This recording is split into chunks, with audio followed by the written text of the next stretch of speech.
할렐루야. 오늘부터 새로운 말씀 시리즈가 진행됩니다. 어떤 시리즈라고 써있죠? Unshaken이라는 말씀 시리즈로 말씀을 나누고자 합니다.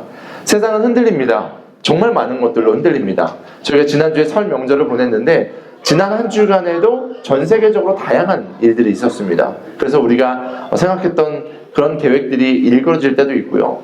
전 세계 주가는 또 왔다 갔다 하고 있고요. 우리가 생각하는 것 말고도 수많은 세상에 흔들리는 이야기들이 있습니다. 그런데 오히려 이때에 우리 신앙인들의 자세, 그리고 하나님께서 우리 가운데 준 능력이 있습니다. 그것은 바로 unshaken, 흔들리지 않는 것입니다. 믿음 위에, 반석 위에 세워진 집으로서 모래 위에 지은 집이 아니라 반석 위에 지어진 믿음 위에 세워진 우리는 흔들리지 않을 수 있습니다. 우리 이 시리즈 말씀을 통해서 하나님께서 특별히 이 기간 동안에 우리에게 준 은혜를 함께 누리기를 소망합니다.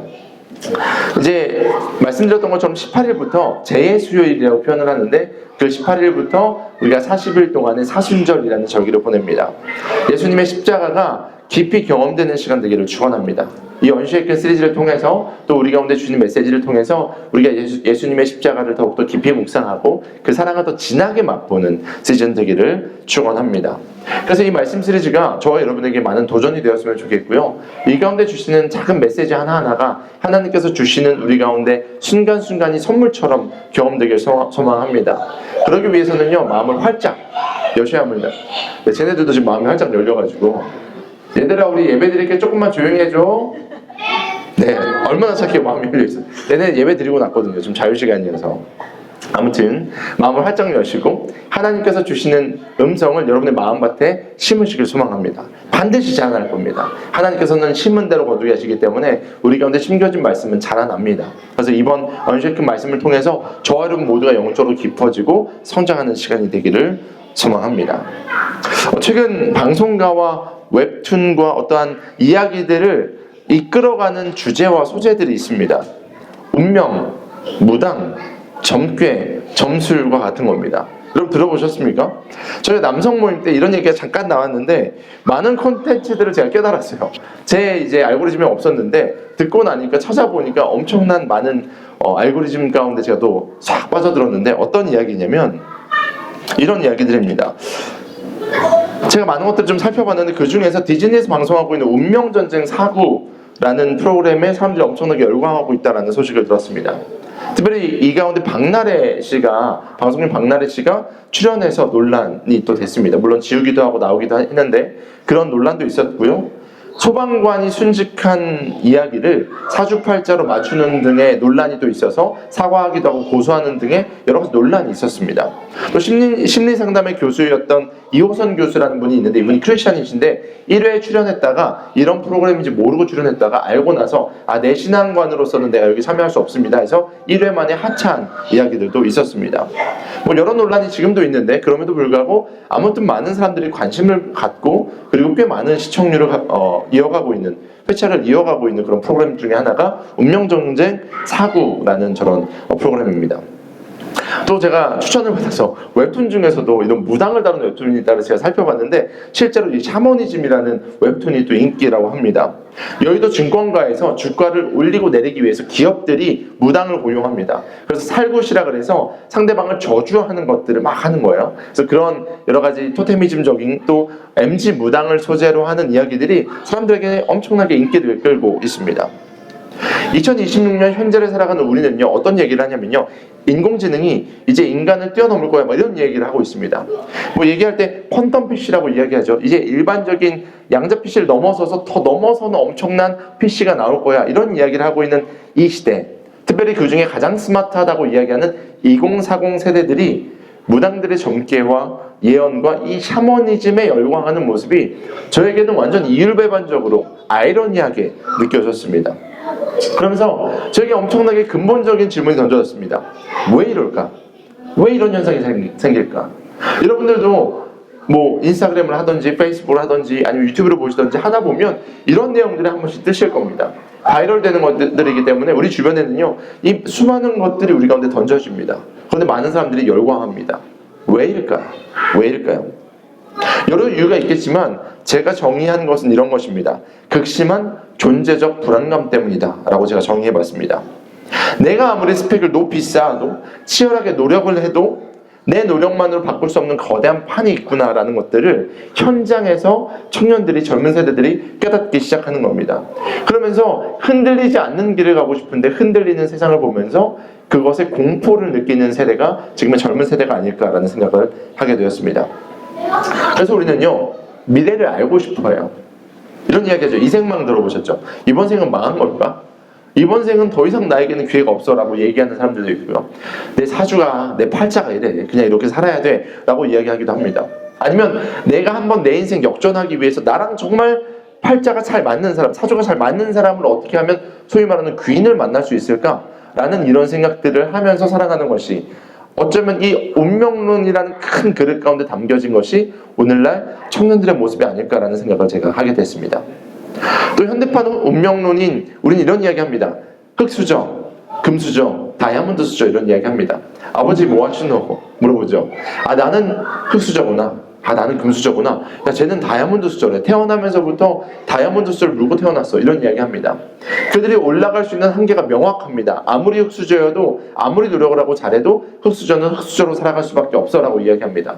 심지어 내 유전자는 이렇게 이야기하면서 내 한계를 명확하게 짓는, 내 수치를 명확하게 짓는 시대가 오늘날 우리가 살아가는 시대입니다. 자녀를 낳아도요, 우리 자녀가 키가 몇 cm까지 자랄 것인지도 유전적으로 다 조사하면 나옵니다. 그래서 어떻게 하면 1cm라도 키우려고 부모들이 좋은 음식을 먹입니다. 그런데 우리가 할 수 있는 건 한계가 있죠. 우리 모두가 다 다이아몬드 수저는 아니잖아요. 우리 모두가 뭔가 도전할 수 있는 그런 삶을 사는 건 아니잖아요. 그러다 보니까 모두가 체념한 채 그냥 매일매일 살아갑니다. 그런데 한 줄기 소망으로 매주 로또를 삽니다. 토요일 전에 로또 사서 그래도 내 마음 가운데 소망을 품고 살아가는 것이 오늘날 젊은이들의 모습이다 라고 이야기합니다. 때로는 점집에 가서 연초에 부적을 하나 쓰면서 그렇게라도 마음의 위로를 받는 것, 그게 오늘날 우리가 살아가는 현실의 모습입니다. 근데 이에 대해서요, 팀 켈러 목사님이 이런 이야기를 하셨습니다. 내가 만든 신이란 책에서 이렇게 이야기하셨는데 같이 한번 읽어볼게요. 시작. 우리가 하나님 외에 다른 것에서 안전을 찾으려 할 때 우리는 반드시 운명이라는 가짜 신에게 전하게 된다. 네, 팀 켈러 목사님이 이 만들어진 신이라는 책에서 이런 이야기를 하셨습니다. 즉, 점을 보고 운세에 집착하는 것은요, 현대판 운명론인데, 사실 이 현대판 운명론은요, 스스로가 인생을 결정하고 싶은 자기 우상화가 될 수 있다라는 겁니다. 그래서 우리는 스스로 신을 자꾸 만들고 있다라는 이야기를 팀 켈러 목사님이 책에서 하셨습니다. 근데 오늘 본문 로마서 8장, 우리가 이제 말씀을 함께 봤는데요. 동훈 형제님이 아침에 저한테 이러셨어요. 아우, 8장 말씀이 길다고. 사실 저는 8장을 전체를 읽고 싶었는데, 그럼 또 시험 드실까봐, 시험 드시면 안 되니까 8장을 우리가 함께 살펴봤는데, 이 로마서 8장은요, 지금 운명전쟁이라는 그 전쟁터가 된 한복판에 있는 우리에게 너무도 놀라운 진리를 선포합니다. 이 로마서 8장, 특별히 우리가 함께 읽은 이 말씀은요, 성경에서 이제 성경의 반지라고 표현을 하는 것이 로마서인데, 그 중에 위에 올려진 다이아몬드를 로마서 8장이라고 표현을 하거든요. 정말 그 다이아몬드 원석에서 가장 반짝반짝거리는 부분을 저희가 살펴봤는데요. 이 로마서 8장은요, 어쩌면 미혹되어 있고 어쩌면 묶여 있고 이 운명론의 수레바퀴 가운데 껴있는 우리를 이 거짓으로부터 끊어내는 하나님의 강력한 말씀이 됨을 믿으시길 소망합니다. 그래서 오늘 로마서 8장을 통해서 우리가 함께 은혜를 나누고자 합니다. 여러분, 살다 보면 우리가 사는 세상과 환경은요, 우리를 늘 힘들게 합니다. 여러분, 세상이 그냥 마냥 행복하고 좋으신 분들 계신가요? 정말 하나님의 은혜입니다. 근데 제가 만난 99.999%의 사람들은요, 모든 삶에 문제가 있습니다. 고난이 있습니다. 어려움이 있습니다. 왜냐면요, 아담과 하와 이후로 죄가 우리의 삶 가운데 들어왔고, 죄의 결과 우리는 우리가 심은 것을 거두게 되어 있기 때문입니다. 우리 삶의 많은 문제들의 근본적인 이유는요, 사실 우리의 죄 때문인 경우들이 많이 있습니다. 그래서 우리의 고난과 우리가 겪고 있는 고통이라는 것은요, 이 삶이 끝날 때까지 우리가 경험할 수밖에 없는 죄에 대한 결과입니다. 갑자기 슬퍼졌죠. 갑자기 어려워졌죠. 그런데 이 죄에 대한 해방을 우리가 오늘 함께 살펴볼 텐데, 아마 이 자리에 있는 모든 분들은요, 정도가 다르고 방식만 다를 뿐 모두가 다 고통을 갖고 있을 겁니다. 어려움을 갖고 있을 겁니다. 문제가 있을 겁니다. 우리 모두가 육신을 입고 있는 한 우리 모두는 고난의 문제를 가지고 살아갑니다. 그런데 정말 이 고난과 고통이 무서운 이유는요, 내 몸이 아프거나 돈이 없어서가 아닙니다. 정말 어렵고 무서운 이유는요, 이 고난과 고통이 갖고 있는 이 환경 자체가 나를 고발하기 때문입니다. 취업시장에서 반복적으로 납방하면요, 취업시장에 뛰어든 나 스스로가 나에게 이렇게 이야기합니다. 야, 너는 왜 그 모양이야? 주변에 있는 사람들이 야, 너는 왜 노력하지 않니? 환경이 나를 고발하기 시작합니다. 통장에 잔고가 드러나고 믿었던 관계가 어그러지면 봐봐, 너는 그런 것밖에 안 돼. 너는 그 정도밖에 안 돼. 너는 나고자야 라는 마음이 내 가운데 불쑥 찾아옵니다. 자신했던 건강에서 무너지면요, 봐봐, 건강관리 잘하랬지. 건강관리 못하니까 네가 주변 사람들까지 힘들게 하잖아. 이런 이야기들이 주변에서 아무도 이야기하지 않아도 환경이 마치 나를 고소하는 것처럼 들리기 시작합니다. 앞서 이야기했던 이 무당들이나 타로 점을 보는 점술가들이나 얼굴 관상을 보는 관상가들, 이런 사람들, 이 운명론을 따르는 사람들은요, 우리의 그런 아픈 과거들을 들춰냅니다. 상황과 환경, 이런 것들을 재단하면서 그 환경이 곧 당신입니다. 그 문제가 곧 당신입니다. 라고 우리를 정의합니다. 그리고 그 정의는요, 나의 영혼을 아프게 하고요, 나라는 존재의 가치를 무너뜨리기 시작합니다. 그런데 오늘 로마서 8장 31절을 다시 한번 읽어볼 텐데요, 이 고발의 현장 속에서 오늘 로마서 8장은요, 놀라운 선언을 우리 가운데 해줍니다. 우리 함께 읽어보도록 하겠습니다. 함께 읽습니다. 시작. 그렇다면 이런 일을 듣고 우리가 무엇이라고 말할 수 있겠습니까? 하나님이 우리 편이시면 누가 우리를 대적하겠습니까? 보세요. 죄된 세상은요, 우리에게 계속해서 고소하고 우리를 대적합니다. 로마서 8장 31절은요, 우리에게 이렇게 이야기합니다. 우리 편이 있는데 누가 우리 편이시라고요? 하나님이 우리 편이시다라고 분명하게 이야기하고 있습니다. 하나님이 우리의 편이시면 누가 감히 대적하겠느냐라고 이야기합니다. 이 대적하다라는 원어의 뜻은요, 그냥 싸움을 싸우다, 힘을 주다, 이 정도의 대결이 아니고요. 이 대적하다라는 엔칼레오라는 단어는요, 법정 용어입니다. 그러니까 우리를 영어로 말하면 수하는 거예요. 고소하는 겁니다. 고발하는 겁니다. 그래서 법적으로 우리 가운데 불리하도록 판결을 자꾸 몰아가는 형식을 이야기합니다. 맞습니다. 세상의 운명론은요, 세상의 공정권세 잡은 사단이 잡고 있는 세상은요, 우리를 고소합니다. 고발합니다. 환경은요, 우리를 실패자로 몰아가고요, 상황은요, 우리 자체를 버림받은 사람으로 계속해서 몰아갑니다. 정죄합니다. 그런데 그때 나타나는 분이 바로 우리 편입니다. 우리 편이요, 바로 하나님이신데, 그 하나님은요, 온 세상 만물을 창조하시고 또한 이끄시고 재판하시는 재판장 되십니다. 믿으십니까? 네. 재판장, 여러분 법정에 가시면요, 법정에서 여러 가지 진술을 하고 이야기를 해도요, 결론은요, 결국 재판장이 판결문을 내리고요, 땅땅땅 치면 끝입니다. 그래서 그 죄에 대한 부분은 다시는 물어볼 수 없습니다. 왜냐하면 판결이 났기 때문입니다. 하나님께서 이렇게 말씀하시는 겁니다. 환경은 너를 실패자라고 이야기할지라도 나는 너를 내 아들의 피값으로 산 승리자라고 선언한다. 할렐루야. 그렇기 때문에 누가 우리를 대적할 수 있겠습니까? 라고 바울이 이야기한 겁니다.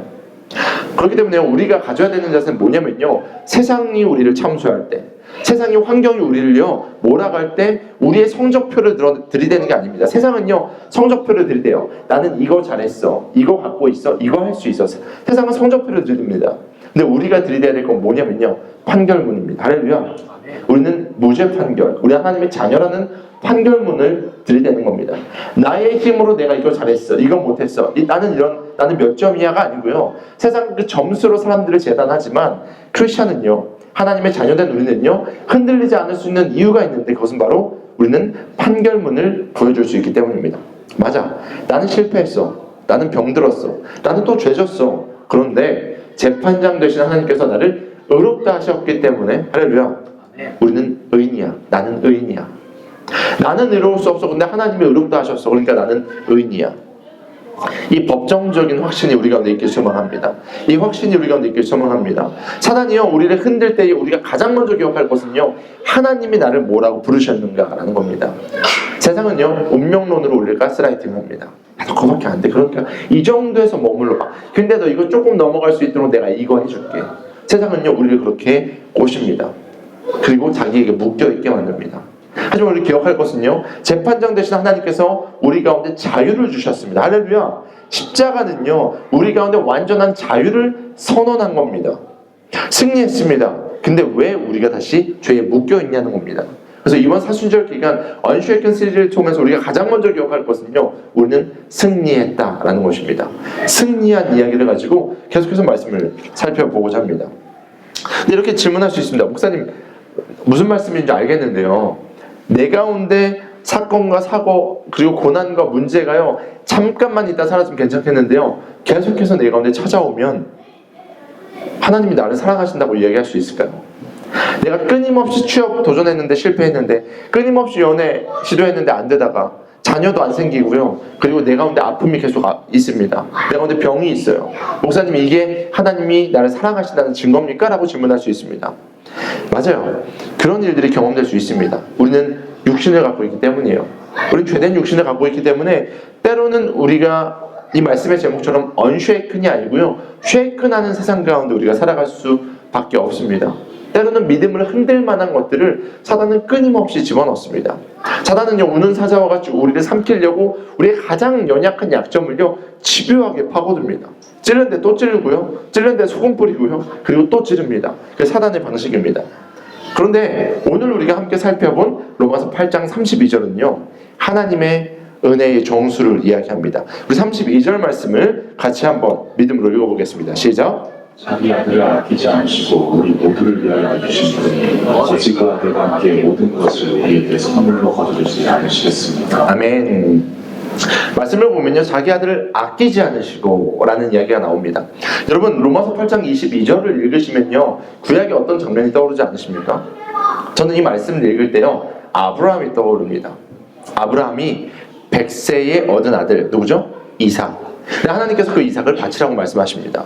저한테 아들이 있어요. 노아가 있습니다. 노아가요 아팠어요. 근데 나중에 알고 보니까 독감이었어요.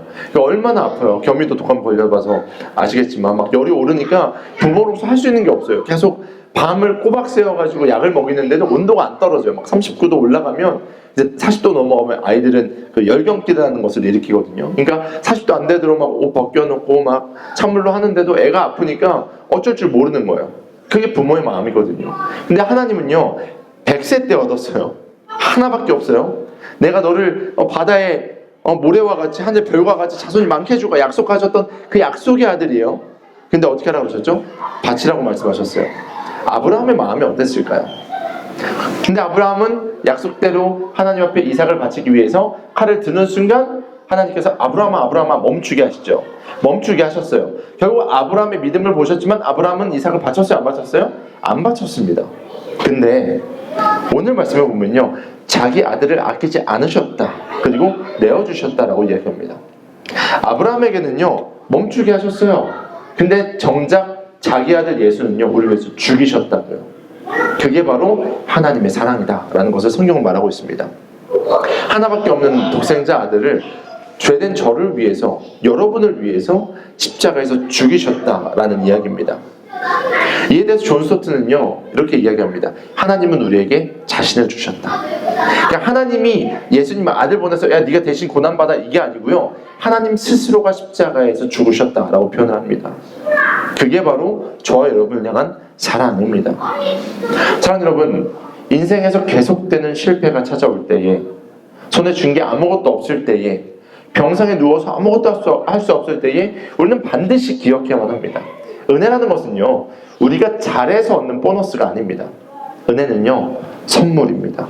지금 나의 상황과 환경이 어떠할지라도 하나님이 아들을 보내서 나를 사랑하신 것은 팩트입니다. 하나님이 아들을 보내서 나를 사랑하신 게요 내가 문제 있다고, 내가 죄가 많다고, 내가 실패했다고 사라지는 것이 아니라 나의 존재 자체로 하나님께 선물로 주셨다라는 것을 기억해야만 합니다. 그리고 그 하나님은요 우리의 무력한 그 인생의 한복판에, 나의 죄되고 문제 많고 내가 정말 싸우고 있는 그 한복판에 은혜로 침투해서 들어오심을 믿으시길 소망합니다. 그게 바로 로마서 8장이 이야기하고 있는 하나님의 은혜입니다. 아들을 주신 그분이, 진짜 정말 가장 귀한 그 아들을 주신 그분이요 그보다 겨우 작은 그 취업의 문이라는 것 정도, 관계의 꼬임, 건강의 회복, 내 감정적인 회복, 이것을 아까워하시겠습니까? 바울은 이야기하는 거예요. 당신들이 갖고 있는 문제 태산 같아 보여도 아들을 주신 그 사랑 앞에서는 사실 아무것도 아니야. 그러니까 그 아들 주신 하나님이 우리가 갖고 있는 문제보다 더 크지 않냐라고 이야기하고 있는 것입니다. 하나님은 선하십니다. 믿으십니까? 비록 나의 계획과 나의 방식은 아닐지라도 하나님의 선하신 뜻과 하나님의 선하신 계획 가운데 하나님은 이 모든 것을 이루어 가심을 믿으시길 소망합니다. 그 증거가 바로 예수님의 십자가입니다. 우리의 인생을 지독하게 사랑하시고 우리를 끊임없이 바라보시는 그 하나님의 보증이요 바로 십자가라는 겁니다. 성령의 십자가는요 지금 저와 여러분을 위한 하나님의 사랑의 확증입니다. 35절을 보면요 우리가 당할 수 있는 인생의 수많은 문제들이 등장합니다. 35절 말씀도 같이 한번 읽어보겠습니다. 시작. 누가 우리를 그리스도의 사랑에서 끊을 수 있겠습니까? 환난입니까? 공고입니까? 박해입니까? 군주심입니까? 헐벗음입니까? 위협입니까? 우리 하나만 더 볼게요. 36절 말씀인데 이어서 나오는 말씀도 읽어보겠습니다. 시작. 성경에 기록한 바 우리는 종일 주님을 위하여 죽임을 당합니다. 우리는 도살당한 양과 같이 여주를 받았습니다. 아멘. 그렇습니다. 말씀을 보면요 로마서 8장에 나오는 말씀들은요 되게 구체적이에요. 우리가 당하는 고난과 고통을요 형이 이상학적이거나 추상적으로 표현하지 않습니다. 지금 여러분이 로마서를 보면요 로마에 있는 교인들에게 보낸 편지잖아요. 로마에 있는 사람들이 실제로 신앙을 지키다가 당하는 어려움이 나열되어 있는 겁니다. 환난당하고요 곤고와 박해와 굶주림과 헐벗음과 위협당하고 칼, 목숨의 위험을 당합니다. 그리고 시편의 말씀을 인용하면서 도살당할 양과 같이 우리는 매일 죽임을 당합니다. 우리 성도들이요 지난주 예배 드렸는데 이번 주에 옆집에 있는 누구 돌아가셨어요. 신앙 지키다가요. 하나님 이게 무슨 일입니까? 이런 고백이에요. 실제로 로마의 통치 가운데 신앙을 지킨다는 것은요 그들이 이런 고통을 매일매일 당한다는 뜻이었습니다. 그런 고통, 그런 도살당할 양과 같은 그들의 모습이 신앙의 현실이었습니다. 어쩌면요 무당들이 말하는 살이 낀 인생이에요. 너희 인생들이 운명의 수레바퀴 안에서 너희는 여기에 껴있어. 너희는 고통당할 수밖에 없어 라고 이야기하는 그것이 그 당시에 크리스찬들의 모습이었다는 겁니다. 세상에서 말하는 운 없는 낙오자의 모습이 그 당시 크리스찬들의 모습이었다고요.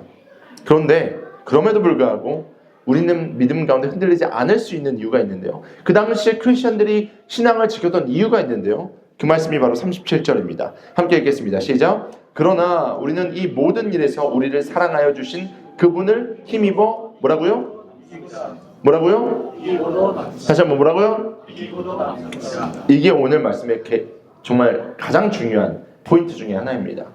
우리는요 사랑하신 하나님으로 말미암아 이길 겁니다. 할렐루야. 이길 겁니다.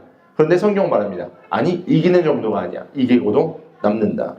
제가 원어를 여러분에게 가져왔는데요. 이렇게 써 있습니다. 휘페르 니코멘이라는 단어입니다. 휘페르 니코멘은요 두 단어가 붙어 있는 건데요. 휘페르라는 단어와 니코멘이라는 단어의 합성어입니다. 휘페르는요 넘어서다, 초월하다, 위에다. 그러니까 영어로 말하면 슈퍼, 하이퍼 이런 의미예요. 그러니까 최대한 강조하는 건데요. 이김에 대한 여러분이 말하는 이 니카오 이기다라는 단어가요. 여러분이 잘 아시는 나이키 승리하신 니케를 이야기할 때 이 니카오라는 단어가 사용됩니다. 그러니까 승리를 이야기하는데요. 하나님이 우리를 사랑하시는 사랑으로 우리가 승리하는데 그냥 승리가 아니고요. 하이퍼 빅토리예요. 완전하게 이기는 그 승리. 하나님은요 우리 가운데 이 휘페르 니코멘을 선언하셨습니다. 압도적인 승리. 우리 옆에 있는 분들에게 이렇게 인사하겠습니다. 당신은 압도적으로 승리했습니다. 우리의 승리는 휘페르 니코멘입니다. 이럴 때 한번 해보세요. 헬로. 우리의 승리는 휘페르 니코멘입니다. 네. 발음 잘못하면 다른 용어로 바뀌는 거예요. 휘페르 니코멘.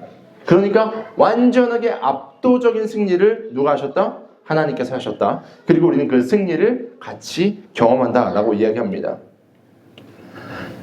이 승리라는 것은요 환경이 변한다고 바뀌지 않습니다.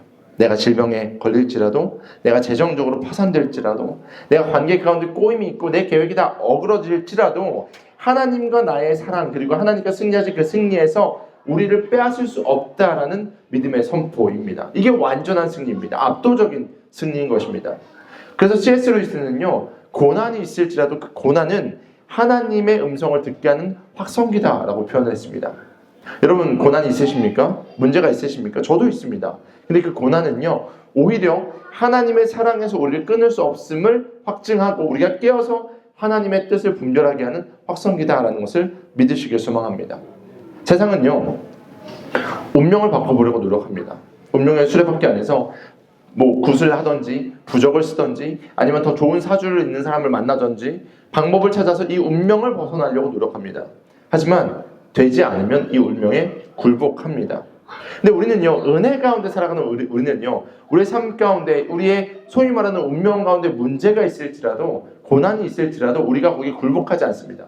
우리는 고난을 재료로 삼습니다. 그러면서 하나님의 더 세밀한 음성, 하나님의 정확한 디렉션을 깨닫고요, 하나님의 사랑을 고난 가운데 오히려 경험합니다. 그러면서 우리는 이 고난이라는 것을요, 그냥 우리의 아픔으로 치부하지 않습니다. 우리는 이 고난을 해석하는 경지까지 갑니다. 하나님은 나에게 왜 이 상황을 허락하셨을까? 하나님의 손길 가운데 전 우주가 흘러간다면 하나님이 주신 이 시간은 왜 우리 가운데 허락되었을까? 할렐루야. 이게 놀라운 겁니다. 우리가 흔들리지 않을 수 있는 이유는요, 이 믿음이 있기 때문입니다. 바로 그 믿음을 갖는 교회의 모든 가족들 되기를 축원합니다. 바울은요, 이어서 오늘의 결론으로 우리를 인도합니다. 38절 39절을 우리의 입술로 고백했으면 좋겠는데요, 우리 같이 한번 읽어봅시다. 시작. 나는 확신합니다. 죽음도 삶도 천사들도 권세자들도 현재일도 장래일도 능력도 높음도 깊음도 그 밖에 어떤 피조물도 우리를 우리 주 예수 그리스도 안에 있는 하나님의 사랑에서 끊을 수 없습니다. 아멘. 끊을 수 없습니다 라는 이 확신이 우리 가운데 있길 소망합니다. 이 확신이 우리 가운데 반드시 필요합니다. 그 어떤 것도 하나님과 우리를 끊을 수 없습니다. 하나님은요, 그렇게 저와 여러분을 지독하게 사랑하십니다. 38절과 39절을 보면요, 당시 유대 그리스도인들이나 아니면 이방 그리스도인들 다 포함해서 그들에게만 해당되는 이야기가 아니었습니다. 이 38절 39절에 나오는 이 이야기들은요, 당시 헬레니즘 문화 가운데 있는 많은 사람들이 경험하고 있는 문제들과 두려움과 그들이 갖고 있는 사상에 대한 이야기입니다. 그 당시 사람들은요, 죽음과 삶에 대한 고민이 많았습니다. 모든 인류는 그렇죠. 죽음과 삶에 대한 고민이 많죠. 그리고 천사들에 대한 부분들, 권세자들에 대한 부분들을 두려워했습니다. 그런데 그들은요, 높음과 깊음도 이야기합니다. 이건 점성술에 대한 건데요, 이제 행성이 가장 높은 곳에 있으면 가장 강력한 에너지가 있다 그러고, 그 우리가 뭐 별자리를 다 알지 못하지만 그 별자리를 통해서 이 사람이 위대해지고 아니면 가장 낮은 에너지가 있을 때 그들은 두려워했습니다.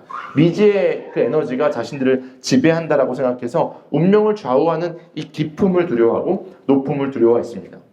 그런데 바울은요, 그들이 두려워하고 있는 죽음과 삶과 천사들과 권세들과 이 모든 것들을 뭐라고 이야기하냐면요, 피조물이라고 이야기합니다.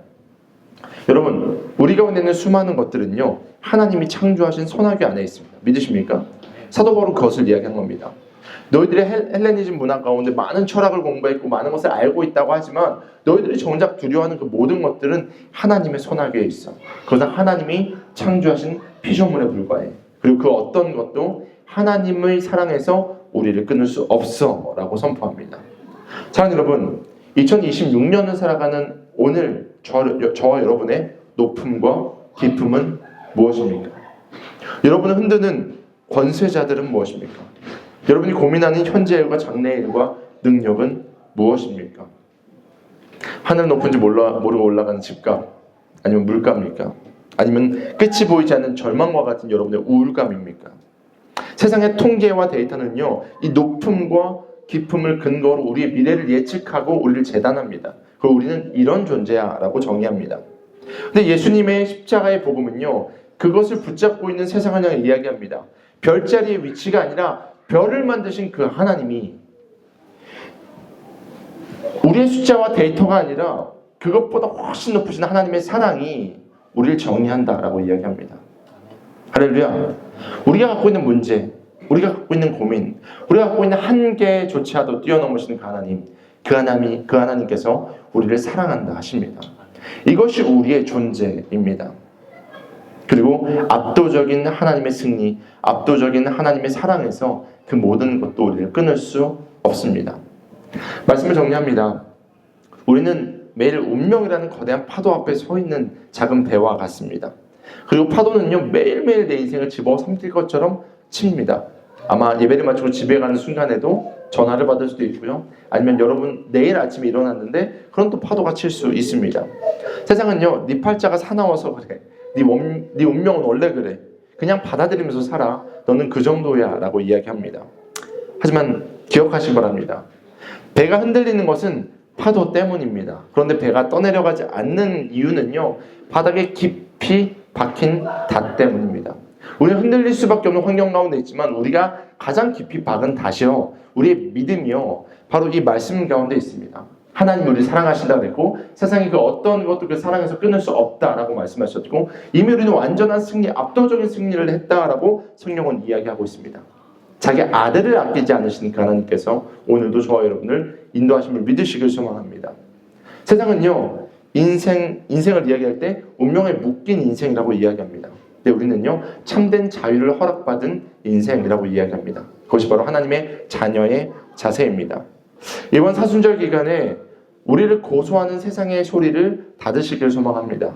그리고 이번 사순절 기간 동안에 우리를 사랑한다 말씀하시는 그 하나님의 음성에 귀 기울이기 바랍니다. 상황에 따라서 정의되는 피해자 누구누구누가 아니라 하나님의 사랑으로 말미암아 압도된 하나님의 자녀 누구누구누구 여러분의 이름을 기억하시길 소망합니다. 그 어떤 파도도 우리를 무너뜨릴 수 없습니다. 그 어떤 문제도 하나님의 사랑보다 크지 않습니다. 그래서 우리를 자유케 하신 그 예수님의 십자가를 이번 사순절 묵상하면서 이 언슈의 끈 시리즈를 통해서 흔들리지 않는 믿음의 반석 위에 바로 서는 저와 여러분 모두가 되기를 소망합니다.